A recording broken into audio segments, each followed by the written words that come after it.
Christmas Eve. A five-star restaurant in the middle of Manhattan, half empty, draped in soft gold light, and the quiet hum of holiday music no one was really listening to. Olivia Hartley sat alone at a table set for two untouched wine glass across from her empty chair facing her like an accusation. She had been stood up. Not for the first time. But tonight felt different, heavier, the kind of silence that doesn't just fill a room, it follows you home. She was reaching for her coat when the door opened and a man walked in. Underdressed, out of place, and completely unbothered by it. He looked around the room, once, then walked directly to her table, as if he had already known exactly where she would be sitting. "Mind if I sit?" he said. And for a reason, Olivia said yes. The restaurant was called Aurelian, 42nd floor, Midtown Manhattan, the kind of place where the menu had no prices, and the waitstaff moved like they had been rehearsed. On any other night, Olivia Hartley would have felt at home here. She had closed her first major acquisition at a table 3 rows from where she was sitting now. She had signed the merger that doubled her company's valuation over a dinner that cost more than most people's monthly rent. This building, this altitude, this quiet, it had always been hers. Tonight, none of it felt like hers. The chair across from her had been set with full silverware, a folded napkin, a water glass that had been refilled twice by a waiter, who clearly did not know what to do with the situation. Marcus, the man she had been seeing for 7 months, had texted her at 6:43 in the evening. Not called. Texted. 3 lines, clean and efficient, the kind of message that had clearly been drafted more than once. He said he thought they wanted different things. He said he was sorry. He said he hoped she had a good holiday. Olivia had read it once, set her phone face down on the table, and ordered the tasting menu anyway. She was not going to cry over a man who ended things by text. She was not going to cry at all. What she had not expected was how loudly the empty chair would speak. It sat across from her, like a mirror showing her exactly what the last 7 months had actually been. Not a relationship, an arrangement. Marcus had wanted access to her world, her network, her name at the right events. She had wanted something she hadn't been able to name at the time, something that lived underneath all the control and the quarterly reports and the back-to-back board meetings. She understood now, sitting in the candlelight with a glass of burgundy. She was not tasting that what she had wanted was simply for someone to stay. Not because of what she could offer, just because they wanted to. No one had ever stayed for that reason. Olivia had built Hartley Meridian from a Series B startup into a $2.3 billion logistics and technology firm in under 12 years. She had a penthouse on the Upper West Side, a driver named Gerald, who never asked questions, and a calendar so full that her assistant had once told her she was booked through the following March. By every visible measure, her life was exactly what she had designed it to be. That was the part no one talked about, the designing of it, the way she had built walls so well constructed that she had eventually forgotten they were walls at all and begun to call them standards. She picked up her coat from the empty chair. She was going to leave quietly the way she did everything without making it anyone else's problem. That was when the front door opened. He came in from the cold, without a reservation, without a jacket that belonged in a room like this one, and without any visible awareness that he was out of place. The hostess moved toward him immediately, her expression professionally neutral, but her posture already forming a wall. Olivia watched from across the room as the woman said something low and firm, the way staff in places like this were trained to refuse, without using the word no. The man listened. He didn't argue. He didn't show any frustration. He just looked past her, scanning the room slowly, and when his eyes reached Olivia's table, they stopped. He held her gaze for a moment, long enough to be deliberate, not long enough to be threatening. Then he said something else to the hostess, who shook her head once more, and he walked past her anyway. Olivia should have flagged the waiter. She should have looked back down at her phone or signaled for the check. Every instinct she had trained told her this was the moment to disengage. Instead, she watched him cross the room. Not rushed, not arrogant, just purposeful, like a man who had made a decision and was following through with it. He stopped at her table. Up close, he was somewhere in his mid-30s, maybe older, with the kind of face that had lived through something and hadn't bothered to hide it. There was a cut on his lower lip, almost healed. His coat was dry, but his boots were wet from the street. He was not what this room was built for. He knew it, and didn't care. "Mind if I sit?" he said. There was no logic to what happened next. There was only the fact that when he asked something in her, recognized the question as genuine, in a way that Marcus's 7 months of carefully performed interest had never managed to be. "You were about to leave," the man said. It was not a question. "I was," Olivia said. "But you didn't." She looked at him steadily. "You walked through a hostess and crossed a dining room. It seemed worth finding out why." He reached for the water glass that had been set for Marcus and poured himself a drink from the carafe on the table, completely unbothered by the fact that it had been placed there for someone else. He drank, set the glass down, and looked at her the way people rarely looked at her anymore. Not with admiration, not with calculation, just with attention. "I'm Adrian," he said. "Olivia." He nodded once, like her name confirmed something he had already been thinking. She didn't like that. She also didn't look away. The waiter appeared at the edge of the table, uncertain about the new occupant of the chair he had been maintaining all evening. Olivia watched the young man's eyes move between her and Adrian, the quiet arithmetic of who belongs and who doesn't, and she felt something tighten in her chest. She recognized the calculation. She had made it herself hundreds of times in hundreds of rooms. "He's with me," she said. The waiter nodded and retreated. Adrian picked up the menu, looked at it for a moment, and set it back down without opening it.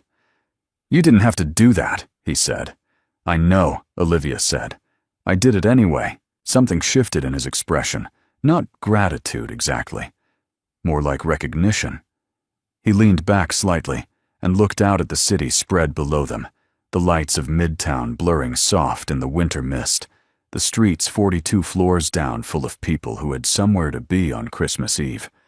Olivia had spent a long time making sure she was never one of those people, never dependent on a destination, never waiting for an invitation.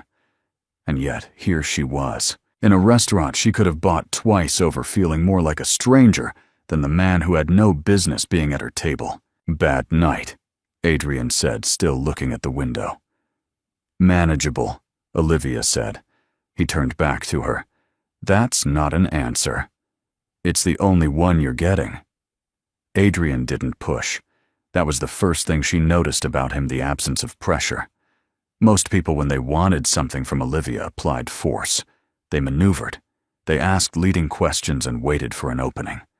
Adrian just sat there, quiet and undemanding, like he had all the time in the world. It was disarming in a way she hadn't prepared for, and it made her want against every reasonable instinct she had to talk. "I was supposed to be here with someone," she said. "He sent a text." Adrian looked at her. He didn't say anything sympathetic, and he didn't say anything dismissive. He just let the statement exist between them. 12 years building a company, Olivia said, and I still ended up alone at a table for two on Christmas Eve because I trusted someone who was counting my connections instead of counting me. "That's a very clean way of explaining it," Adrian said. "I'm a very clean thinker." "I know," he said.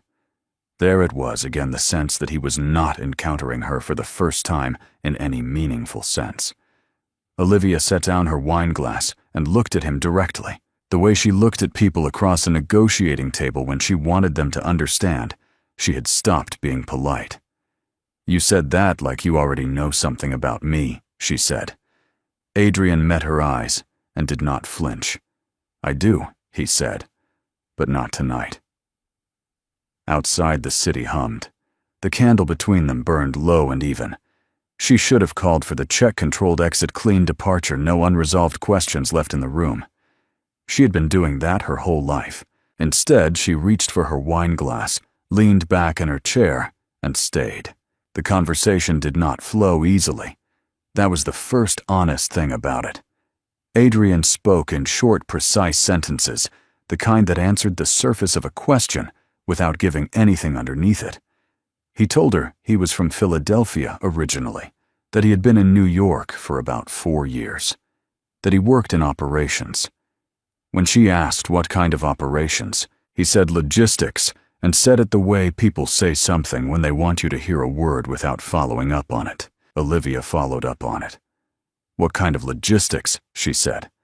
"Supply chain, fulfillment, the infrastructure side of things, not the executive side." He looked at her evenly. The part that doesn't get named in the annual report. She recognized the shape of what he was doing, drawing a line between her world and his, without making it sound like an accusation.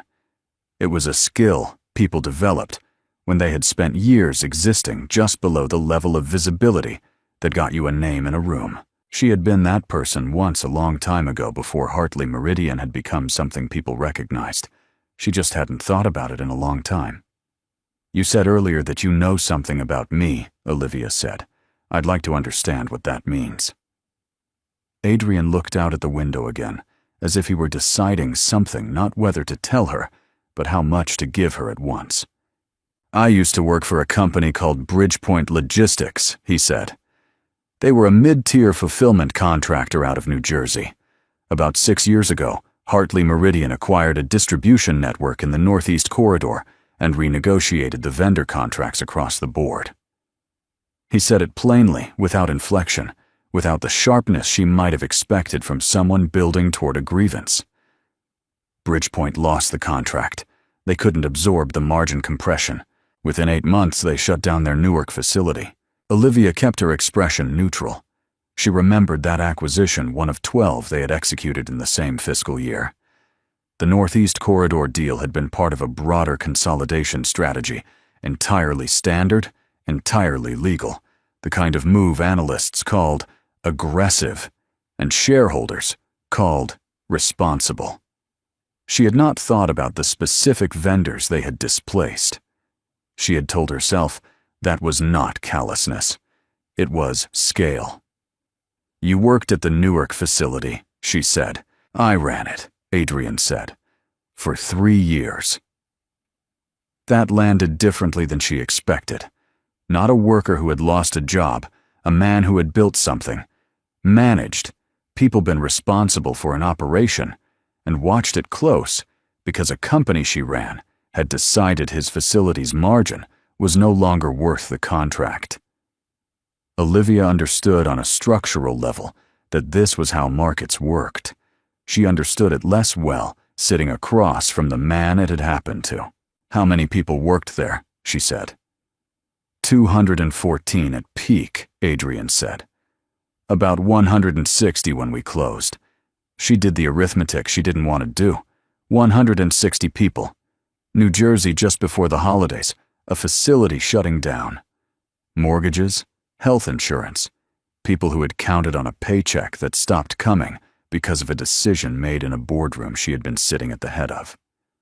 "I didn't target Bridgepoint specifically," Olivia said.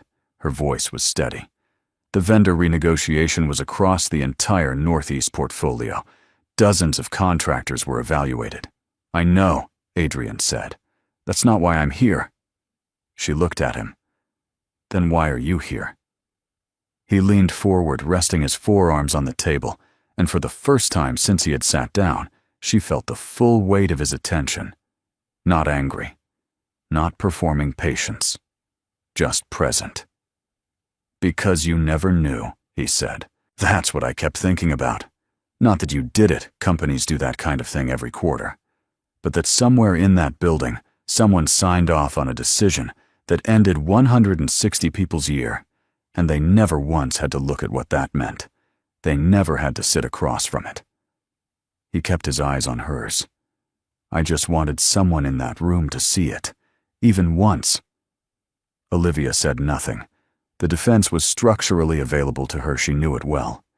The logic of scale, the necessity of optimization, The argument that without those decisions her company would not have grown, would not have been competitive, would not have employed the thousands it currently did.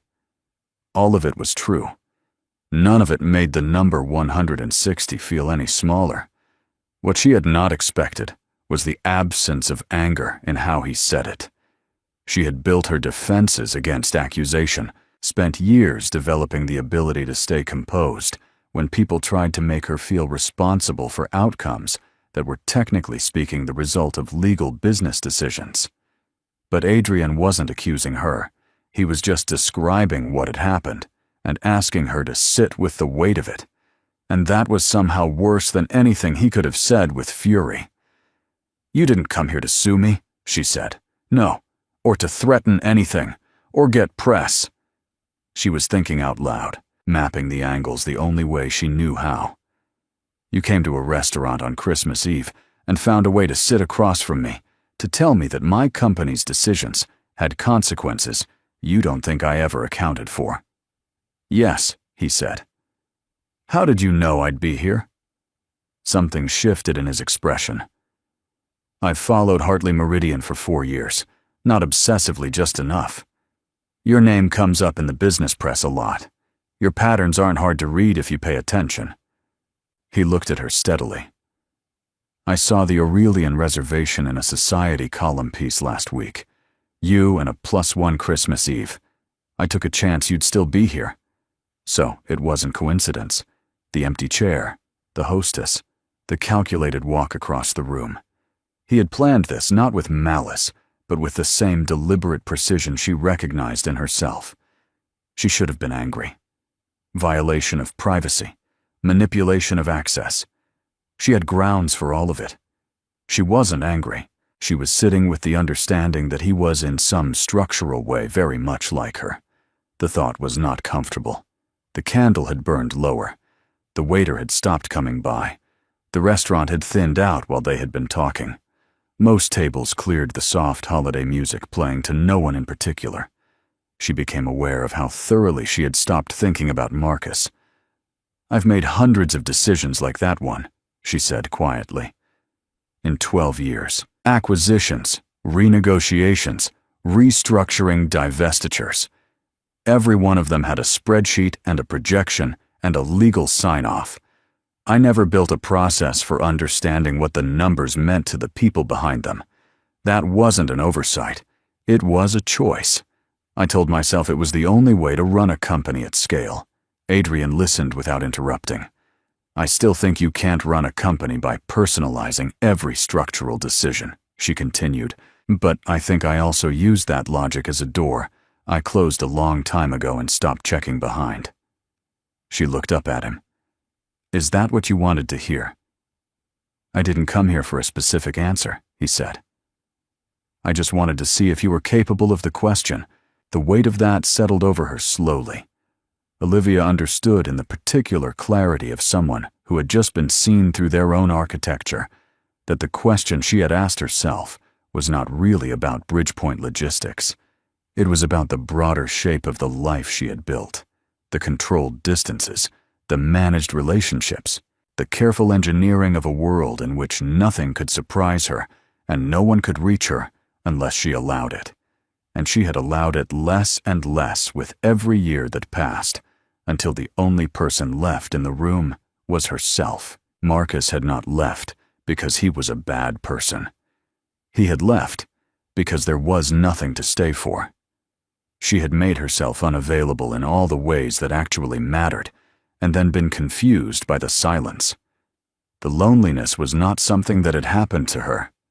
She had built it, methodically, with the same precision she applied to everything else. Adrian stood, picked up his coat, and put it on without ceremony.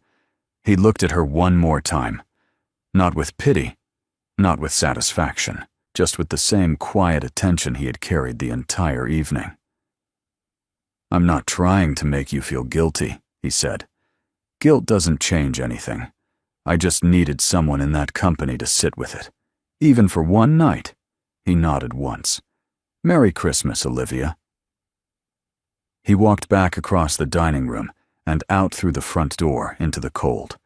The restaurant settled back into its ambient quiet. The empty chair across from Olivia was empty again, but it no longer felt like an accusation about Marcus. It felt like a mirror she had been handed and had not yet decided what to do with. She sat there for a long time. 160 people, a facility in Newark, a renegotiation she had signed off on between two other agenda items on a Tuesday afternoon in a year when she had also been named to a national business list and renovated the penthouse and stopped calling her sister back as often as she should have. The waiter appeared and asked if she would like anything else. "Just the check," she said. Her voice came out even. Professional. Exactly as trained. But her hands folded on the table in front of her were very still in the way that hands get still when the person they belong to is working very hard not to fall apart. She did not sleep that night. The penthouse was exactly as she had left it. Every surface in its designated place, the kitchen clean, the blinds angled to let in a precise amount of morning light when it came. Standing in it at 2 a.m, still wearing her coat, she understood for the first time how much that design had cost her. The apartment was perfect. It was also completely empty of anything that had not been put there by her own deliberate hand. She poured herself a glass of water and sat at the kitchen island and did something she almost never did. She stayed with a feeling without trying to root around it. 160 people. She kept returning to the number, the way you return to a bruise, not because it hurts less each time, but because you need to confirm it's real. Adrian had not told her anything she didn't already understand. He had just removed the distance between the understanding and the reality, and without that distance, the whole architecture of her self-justification looked exactly like what it was, a very clean, very well-constructed way of not being responsible for anything she did not want to be responsible for. The thing was, she had built the same architecture everywhere. In her company, yes, but also in her relationships, her friendships, the slow fading of contact with her sister that she had labeled as mutual drift rather than her own withdrawal. She had been so committed to control that she had confused it with integrity. She had spent 12 years believing that running a company with ruthless precision was the same as running it with purpose. They were not the same thing. She saw that now with a clarity that felt less like an insight and more like a long overdue bill arriving in the mail. Christmas morning came gray and quiet. What she did instead of sitting still was open her laptop and pull up the documentation from the Northeast Corridor acquisition. She had not looked at it in 6 years. Bridgepoint Logistics, Newark, New Jersey. Contract termination in the 3rd quarter of a year she had spent mostly on airplanes, closing 4 other deals in 3 other cities. She read through it for 2 hours. Then she pulled the broader vendor list. Bridgepoint was not the only contractor that had been displaced.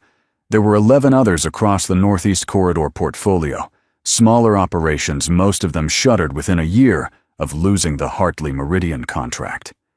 She had known this at the level of a statistic. She had not known it at the level of 11 specific companies, with specific addresses and specific numbers of people who had worked inside them. She made a list. Not for anyone else to see, just for herself. 11 companies. Approximate workforce numbers, locations, timelines. By the time she was done, the gray morning had become a gray afternoon, and her coffee was cold, and she was looking at a document that represented in very simple terms the human cost of a year she had considered one of her best. She did not feel guilty in the way that leads to paralysis. She had never been built for paralysis. What she felt was the specific, clarifying discomfort of someone who has finally looked at the full ledger and understood that the numbers on one side do not cancel out the numbers on the other. The company had grown. People had lost their livelihoods. Both of those things were true.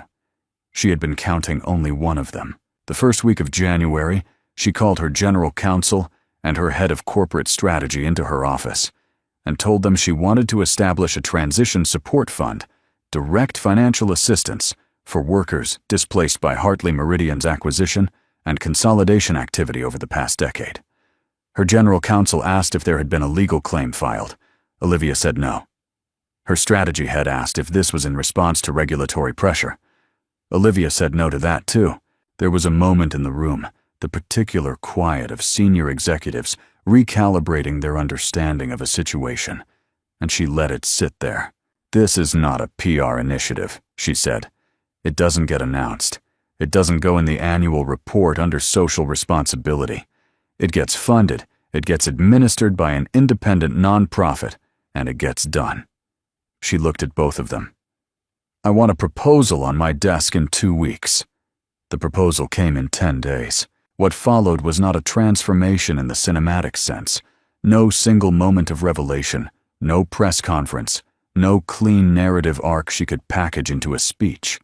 What followed was work. Slow, methodical, unglamorous work. She spent the first quarter of the new year reviewing the company's current vendor contracts with a framework she had never applied before. Not just margin analysis, but displacement risk, local economic impact, transition support provisions. The changes she was making were not cosmetic, and she did not need them to be understood immediately. She needed them to be real. She also called her sister in February. That conversation lasted 2 hours and was not easy, and did not resolve everything, but it was the first honest one they had managed in several years. And when it ended, both of them had agreed to try again. Olivia hung up the phone and sat at her desk for a long time, understanding that accountability worked the same way whether the context was a billion-dollar corporation or a family that had learned to stop expecting her to show up. She found Adrian in March. It took 3 weeks of careful effort. She moved deliberately because she understood that arriving with the wrong approach would undo everything the conversation in December had opened. She found him through public business records. He had registered a small logistics consulting firm in Brooklyn 14 months after the Newark facility closed, working with mid-tier distribution companies on operational efficiency.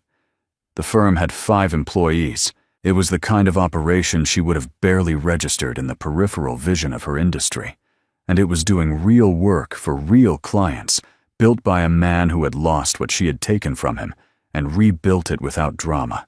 She sent a letter, not an email, a physical letter written by hand on plain paper, no Hartley Meridian letterhead. She told him what she had done since December, the fund, the vendor framework, the contract restructuring.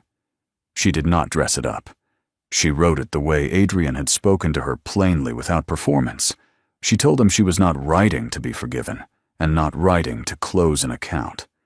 She was writing because he had come to that restaurant to ask her to see something, and she had seen it, and she thought he deserved to know. She did not expect a response. He called her the following Tuesday. The conversation was shorter than the one they'd had at Aurelian. He asked a few specific questions about the fund, how it was being administered, what the eligibility criteria were, whether it extended to companies outside the Northeast Corridor. She answered each one directly.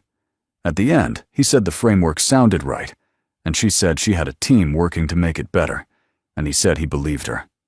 3 words, no ceremony around them, but she had spent enough time in rooms where people said things they did not mean to understand the difference. They met for coffee in April, a place in Brooklyn, nothing like Aurelian. A counter with stools and a menu written on a chalkboard, and a window looking out onto a street beginning to show the first signs of spring. She arrived first. Adrian came in from the street, spotted her at the counter, and sat down beside her without the loaded deliberateness of December. Just a man arriving for coffee, with someone he had something to say to.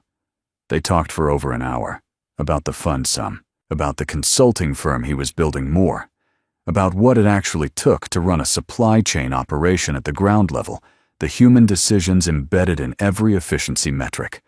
And she listened in the specific way she had been learning to listen since January, which was not just for the information, but for what the information meant to the person speaking it. Before they left, Adrian said, "You didn't have to do any of this." Olivia set down her coffee cup. "That's exactly why I did it," she said. He looked at her for a moment with attention, with no particular agenda. Then he nodded and they walked out into the April street, and the city was loud and ordinary around them, and nothing about the moment was cinematic or resolved. It was just two people who had looked at something difficult together and were figuring out slowly and without a roadmap what came next. The following December, on a Tuesday evening a week before Christmas, Olivia walked into Aurelian. She had a reservation for 2. She arrived exactly on time, something she had been practicing the discipline of not filling every available moment with readiness of letting some things simply begin when they began. The hostess led her to a table by the window, the same view she had stared at 11 months ago while trying to understand what Adrian had left her sitting with. He arrived 8 minutes later. She watched him cross the room, same unhurried stride, same quality of presence that had no interest in performing itself for the room. He was dressed better than he had been in December, though she suspected that was less about the restaurant and more about the fact that he was no longer a man arriving with something to prove. He sat down across from her, and the waiter came, and they ordered without the weight of everything they had needed to say to each other, because most of it had already been said. What had developed between them over the course of the year was not a romance in the traditional sense. It was not what Marcus had been, the arranged warmth of two people performing compatibility for each other's convenience. It was something that did not have an easy name, built from an unusual starting point, a man who had needed her to see something, and a woman who had finally been willing to. There was respect in it. There was increasingly something that felt like genuine ease, the kind that comes not from pretending the difficult parts don't exist, but from having already sat through them. Olivia looked at him across the table. The candlelight between them was steady and warm, different from the uncertain flicker of a year ago. The city spread out beyond the glass, lit for the season, indifferent and alive. "Different than last year," she said. Adrian looked around the room, then back at her. "A little," he said. She smiled, not the managed boardroom version, but the real one, the one that arrived before she could decide whether to allow it. "I had a table set for 2 then, too," she said. "Just a different reason for the empty chair." "Better reason now," he said. Olivia reached for her wine glass. Outside, 42 floors below, the city hummed the way it always had, without concern for any single person's particular reckoning, without interest in whether she had grown or failed or stayed exactly the same. What mattered was what she had done with the time it had given her, and what she chose to do with the time that remained, and who she was willing to become when no one was watching and there was no spreadsheet to hide behind. She knew the answer to that question now. She was still learning what it looked like in practice, but she was no longer pretending the question didn't exist, and for the first time in a very long time, the chair across from her was not empty.